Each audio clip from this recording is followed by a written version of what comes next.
This is the brief on modeling concentrated charge distributions using delta functions.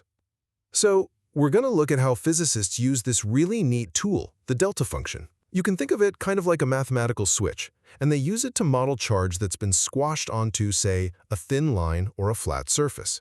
And we're going to see how that totally changes the electric field you get, especially when you compare it to a good old-fashioned point charge. Okay, let's dive into the three big ideas here. First up, and this is the kind of tricky part, it's all about the dimensions. See, to model a one-dimensional line of charge, you'd think you'd use a 1D function, right? Nope. You actually use a two-dimensional delta function.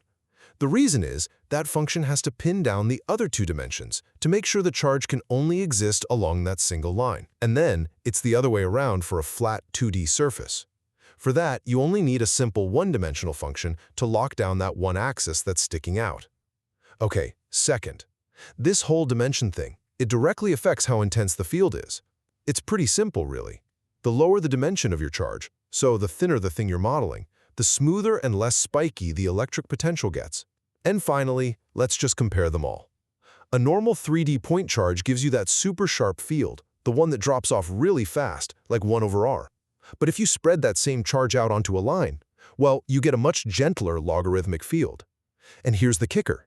When you spread it across a flat 2D surface, that sharp point, the singularity, it just vanishes. Instead, you get this really smooth, linear potential right near the sheet. So the bottom line is that while the delta function is an awesome, flexible tool for modeling all these shapes, that classic, super sharp field behavior, that's really the unique signature of a true point source, and only a point source, in 3 dimensions.